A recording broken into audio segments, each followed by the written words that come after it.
Assalamualaikum warahmatullahi wabarakatuh Kang Bro. Mohon maaf Kang Mas, kalau IWP mungkin agak lambat ya. Kemarin kita malam maksudnya kita nggak meracik video tentang kualifikasi Veda Ega Moto3 yang sampai pasti tunggu. Dan baru pagi ini IWP sempat untuk mencoba menggodok semuanya biar sampai tercerahkan. Tapi memang Cak IWP berusaha mengumpulkan data sebelum kita berbicara, sebelum kita diskusi pada sebuah video yang tentunya akan memberikan gambaran kesampaian what happen ayat now dengan Veda. IWP harus membawa data dulu, mengecek dulu, mengamati dulu, dan juga kita komparasikan dengan di tracknya. Dan ternyata teman-teman semuanya fix kita bisa lihat dan juga kita bisa simpulkan Veda ini menjadi korban, Mas. Korban apa? Korban semuanya, Cak. Korban dari motornya yang mungkin kurang kencang. Dan juga secara pace ternyata juga motor Honda untuk Veda ini beda dibandingkan dengan motor-motor Honda Eropa yang digunakan pasukan Eropa tentunya. Dan juga kita lihat korban dari kesemrawutan kualifikasi, Mas. Gila, Mas. Memang kalau Moto3 ini kualifikasi momen dase, Cak. IWB ngelihat aja ini kok udah kayak pasar malam ya. Tapi oke, Cak. Kita akan coba melihat dari perspektif yang berbeda. Kalau kita perhatikan, IWB cek semuanya. Veda ini secara potensi untuk maju ke depan terbuka. Karena kenapa? Ternyata Cak ada hal-hal menarik yang bisa kita ambil dari kualifikasi kemarin dan juga pada saat free practice. Ketika kita membicarakan antara fakta analisa pada saat dia di Red Bull Rookies Cup. Kita bandingkan dengan Moto3. Di Catalunya, teman-teman, Veda bukan pembalap yang tidak kencang. Veda bukan pembalap yang lambat pada saat di Red Bull Rookies Cup. Di Catalunya, kembali lagi di Catalunya. Veda sempat finish ke-6, kemudian ke-8. Akan tetapi fakta di lapangan pada saat Moto3 kita cukup surprise. Karena Veda very struggle. Jadi sangat kesulitan suffering. Bahkan semua sektor Veda ini lambat. Veda ini tidak mampu mengimprove kecepatannya. Tidak mampu nge-push motornya. Tidak mampu untuk mencoba mendapatkan grip dengan baik. Karena teman-teman kita dapatkan beberapa data bahwa Veda ini tidak nyaman dengan motornya. Veda ini lambat sekali, Cak. Bahkan lambatnya bukan hanya dari tikungan, Cak. Tapi lambatnya juga kita perhatikan justru dari top speednya. Yang biasanya Veda ini sangat kuat sekali di stride. Karena kita tahu kan stride-nya panjang ya, 1 km lebih. Akan tetapi fakta di lapangan, Veda tidak mampu mendapatkan top speed tersebut. Artinya ada something wrong dengan motornya, artinya Honda Asia belum mampu mengoptimalkan horsepower-nya. Bahkan ketika kita komparasikan dengan para pembalap Honda lainnya seperti Eddie Ossi, ini jauh banget, Cak. Bedanya bisa 7 km per jam hampir untuk top speed-nya. Ini kan gila, Mas. Seperti sampean aja nih, naik motor nih, geber 100 km per jam, udah nunduk-nunduk nih, Cak. Sementara sebelah sampean naik motor yang lain, sama-sama bebek nih bahasanya. Kecepatan 107 km per jam. Kan teman sampean yang nyalip sampean itu ketawa-ketiwi, oh apa itu? Artinya ya, dengan 7 km per jam bisa menyalip dengan gampang sekali. Dan Veda terancam dari sisi untuk top speed-nya juga. Itu tidak hanya dari top speed, Cak, tapi dari kekuatan untuk fast corner-nya. Kita surprise sekali, Veda ini lambat pada T3, T4. Nah, semuanya akan dijabarkan nanti pada presentasi yang akan jelas sekali. Akan tetapi ada sisi positifnya, ada sisi hope-nya, harapannya. Nah, kira-kira harapannya apa? Tenang Kang Mas, Ibu akan coba berikan kesampaian dulu mengenai penjabaran untuk lap time-nya dan juga potensi-potensi Veda. Sebab faktanya kita menemukan Veda ini very strong pada T1. Yes, jadi ada sisi bagusnya, Cak. Walaupun tentu kalau kita komparasikan combine lap, mungkin Veda bukannya terbaik. Akan tetapi dari sisi grafik, dari sisi untuk speed pace-nya, Veda sangat kuat pada T1. Kita surprise sih, sebab sama tahu sendiri kan dengan top speed yang lambat, ternyata Veda bisa mengkompensasi pada T1 dan terbaik di sana. Artinya ada potensi lah Veda untuk mencoba merangsek ke depan. Nah, kira-kira seperti apa strategi Veda Ega nantinya? Sebelum kita melangkah ke sana, sampai intip saja penjabaran IWP di sini, Cak. Nah, Kang Bro, ini adalah hasil bagaimana Veda Ega Pratama yang berjuang keras untuk mencoba maju ke depan. Akan tetapi, Cak, memang kemarin Catalunya menunjukkan bagaimana Veda sangat kesulitan, bagaimana Veda sulit sekali untuk maju ke depan, dan bahkan teman-teman semuanya, dia sulit sekali untuk hanya masuk 15 besar. Teman-teman, nanti pada saat race dengan memutari 18 putaran nantinya atau setara dengan 83,8 km, sama tahu sendiri bahwa Veda berada di posisi ke-7, Cak, untuk gridnya. Jadi teman-teman kalau kita perhatikan di sini, memang Veda menorehkan waktu yang sebenarnya improve dibandingkan dengan sebelumnya. Akan tetapi, Cak, persaingan kali ini sangat sulit untuk maju ke depan. Apalagi, Cak, sampai pasti terkejut bahwa yang menguasai di barisan depan semuanya adalah KTM. Sama intip saja di sini, Cak. Kalau kita melihat dari data terlampir, sampean pasti menemukan bagaimana KTM yang sangat mendominasi. Cukup surprise dengan bagaimana kemampuan KTM di sirkuit Catalunya, karena biasanya, Cak, dari teknis para rider atau motor Honda khususnya mereka memiliki kekuatan dari fast corner.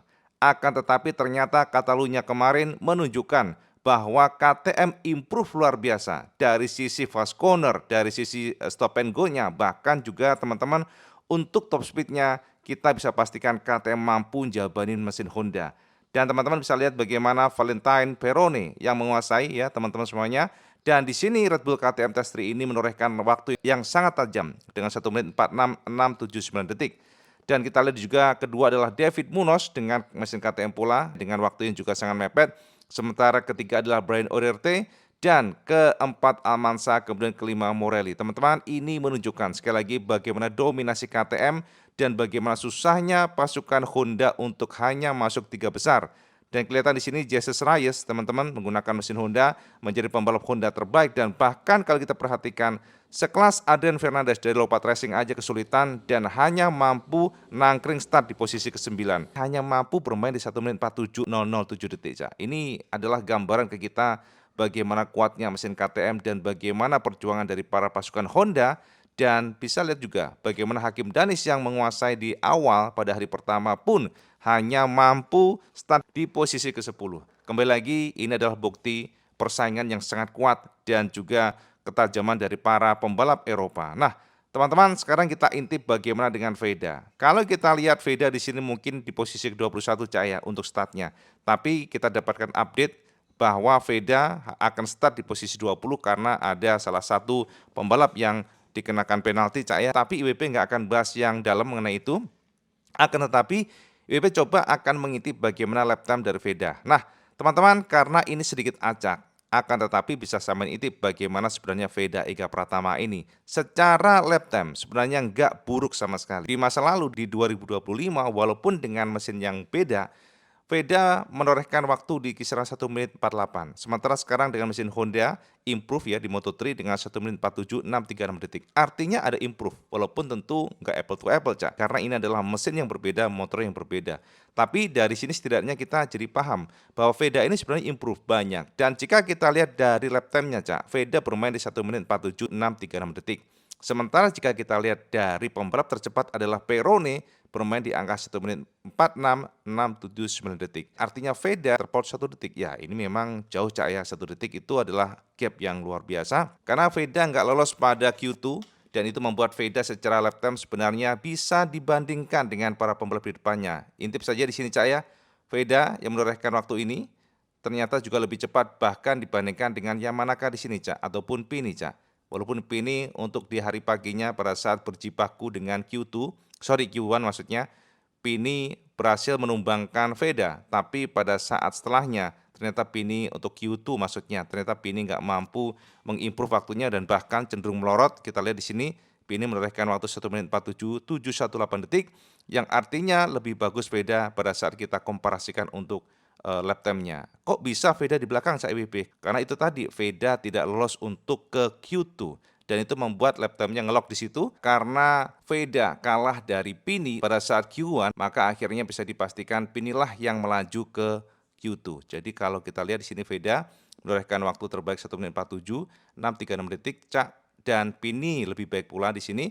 Akan tetapi pada Q2 teman-teman semuanya kita lihat di sini bahwa Pini nggak bisa improve, bahkan lebih lambat di sini, Cak. Artinya, Cak, dari hasil semuanya, maka Veda ini sebenarnya nggak kalah, Cak, untuk soal kecepatan. Sebab rata-rata pembalap memang bermain di angka, ya kita lihat ya, memang rata-rata yang bermain di angka 1 menit 46 itu tidak banyak, Cak. Tentunya ini adalah pembalap terbaik semuanya, sementara rata-rata pembalap lainnya bermain di angka 1 menit 47, kecuali Zen Mitani dan juga Buchanan. Dan bahkan jika IWP kalkulasi untuk lap time dari Veda ini, ya sebenarnya tetap kita pastikan Veda secara realistis memang dia akan berjuang untuk meraih posisi 12 besar. Kalau kita lihat dari sini, nah yang menjadi masalah kita dan juga menjadi masalah dari Veda sebagai pembalap Honda dan bahkan teman-teman Honda sudah berjuang keras untuk mencoba memberikan motor terbaik. Veda menjadi korban dari kesemrawutan untuk kualifikasi. Seandainya tidak ada traffic yang bikin dia tertahan, IWB cukup pede bahwa Veda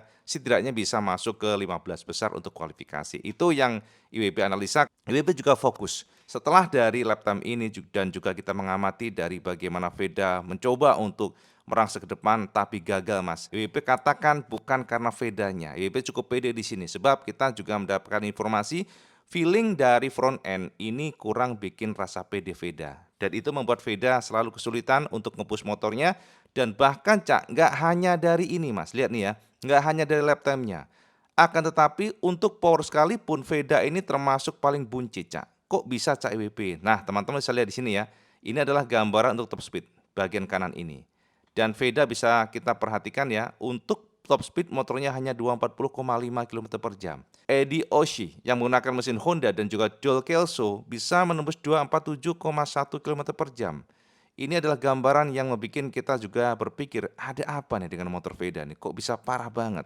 Biasanya Veda hanya terpaut ya 1, 2, 5 km per jam, atau paling juga Veda di depan dari para pembalap Honda lainnya untuk top speed. Akan tetapi karena Veda lemah pada last corner atau T4 membuat segalanya sulit bagi Veda. Nah, teman-teman bisa lihat ya di sini untuk Eddie Oshie ya, dan kita perhatikan juga untuk top speed dari Veda. Lihat nih Cak ya, Veda Ega Pratama 240,5 km per jam, terbaiknya Cak.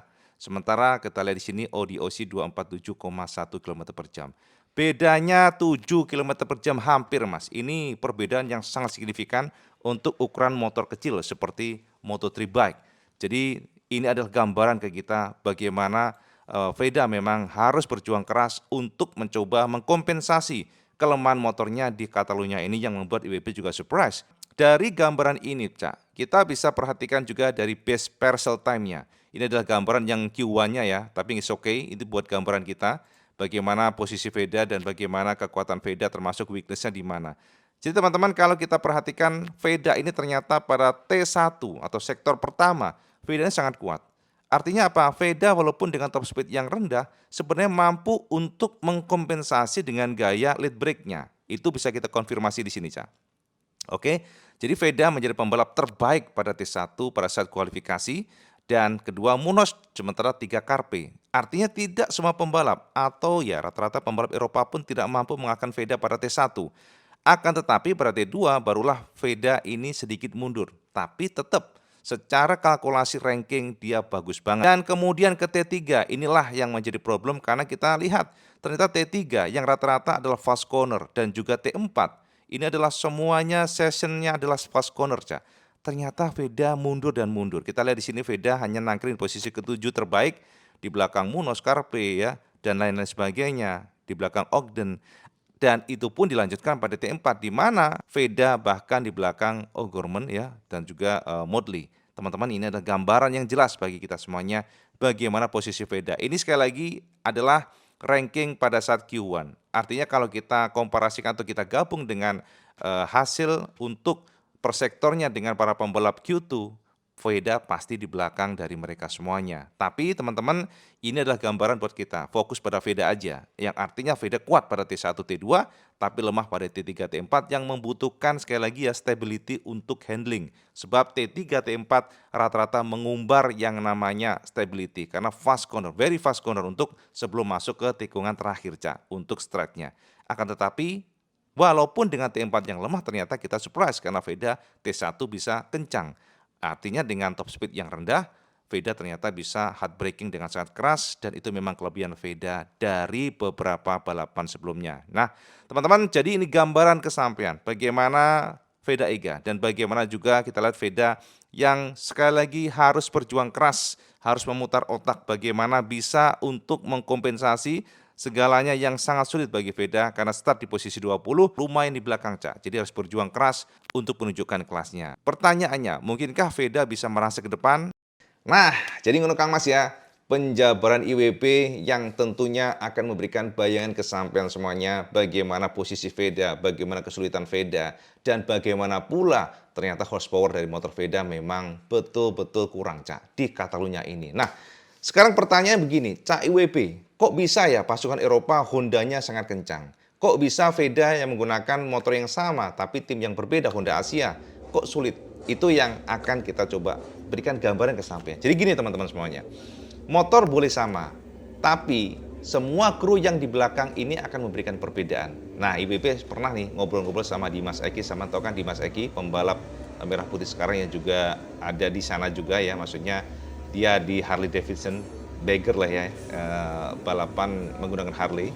Dan kita juga berteman dengan Dimas Eki dan pernah sangat-sangat intens sekali menanyakan mengenai kenapa sih para pembalap Asia rata-rata sulit untuk mencoba maju melawan pasukan Eropa. Dengan motor yang sama, bahkan dengan the same bike sekalipun. Ternyata begini, Cak. Sekarang, motor era modern itu semuanya elektronik. Semuanya betul-betul sangat-sangat tricky, Cak. Bahkan dengan settingan sekecil apapun bisa membuat perbedaan. Nah, yang menjadi kelebihan dari para pasukan Eropa, mereka memiliki tim papan atas, tim yang memiliki dana besar, tim yang sudah pengalaman luar biasa, dan rata-rata tim-tim terbaik tersebut selalu ditongkrongin oleh para mekanik yang juga terbaik. Nah, tim ini, Cak, akan disupport oleh mekanik yang mumpuni sekali untuk ngotak-ngatik nih, adjustment ibaratnya ya, setting-settingan mengenai elektroniknya. Dan sedikit aja perbedaan dari settingan elektronik akan membuat perbedaan. Contoh, nih, pembalap nih, dengan mekanik A contohnya ya, ngotak-ngatik motornya, Cak. Dan motor tersebut setiap lapnya bisa lebih kencang 0,05 detik. Contoh aja nih ya. Itu sudah membuat perbedaan walaupun dengan the same riders ya, dengan skill yang sama. Tapi karena mekaniknya bagus, karena mekaniknya mampu mengoptimalkan dari elektronik semuanya ya, traksi kontrolnya, stability motornya, dan itu membuat motor menjadi lebih kencang 0,05 detik khususnya ya. Itu kalau dikalikan, Cak, dikali-kali-kali-kalikan ya, taruhlah nih sampai 12 lap, 18 lap. Pasti akan lebih cepat pembalap yang dihandle oleh mekanik bagus tersebut. Nah, kendalanya adalah itu. Para pembalap Asia rata-rata mendapatkan mekanik layer kedua. Itu kata Dimas Eki ya, pernah kita ngobrol-ngobrol ya. Itu yang membuat perbedaan. Itu yang membuat segalanya sulit untuk pembalap kita bisa berjalan dengan para pembalap Eropa. Makanya kalau sampai nanya ke IWB nih, Cak, Honda Asia ini kan motornya Honda nih.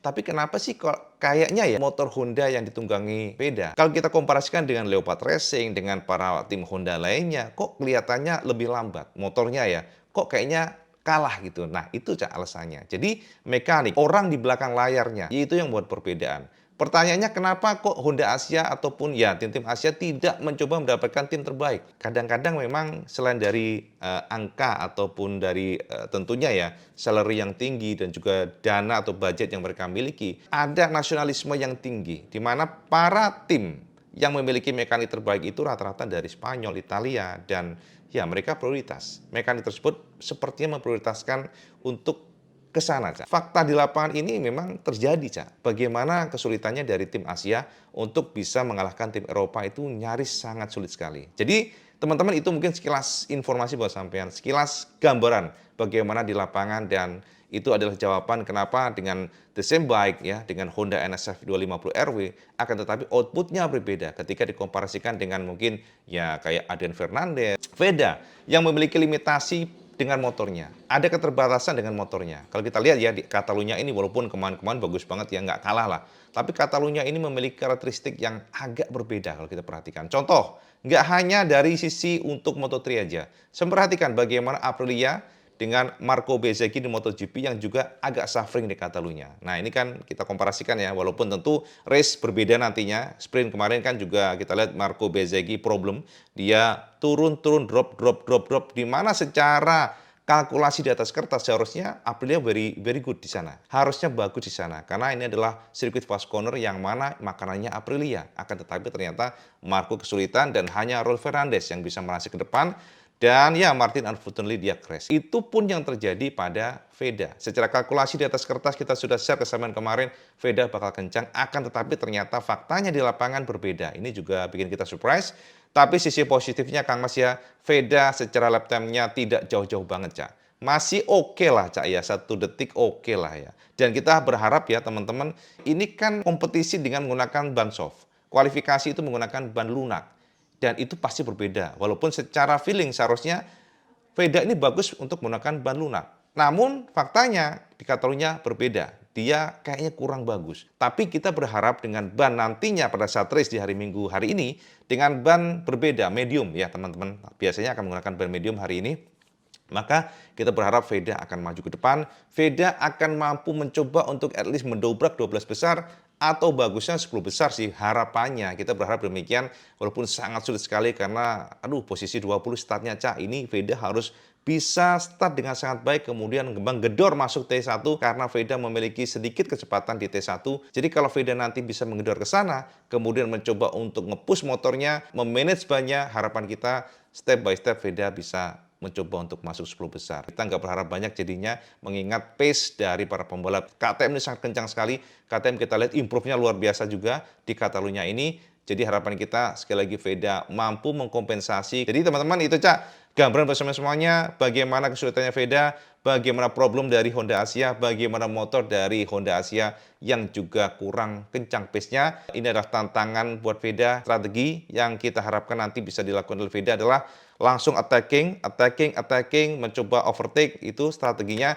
Kemudian maintain untuk tire consumption-nya, dijaga terus jangan sampai drop, dan kemudian 3 lap terakhir attacking lagi untuk mendapatkan poin sebanyak-banyaknya. Mengingat saat ini Veda sudah mengumpulkan 50 poin, jangan sampai kedodoran di belakang, dan tentunya kita akan pantau seperti apa perjuangan Veda. Sekarang Saman komen di bawah Cak, kira-kira Saman pede nggak Veda mampu merangsek ke 10 besar? Saman komen di bawah, dan seperti biasa, kalau Saman suka, video sama like, share, dan subscribe channel Kang Mas. Sama sholat 5 waktu, karena itu malam penting. Assalamualaikum warahmatullahi wabarakatuh. Salam segandes.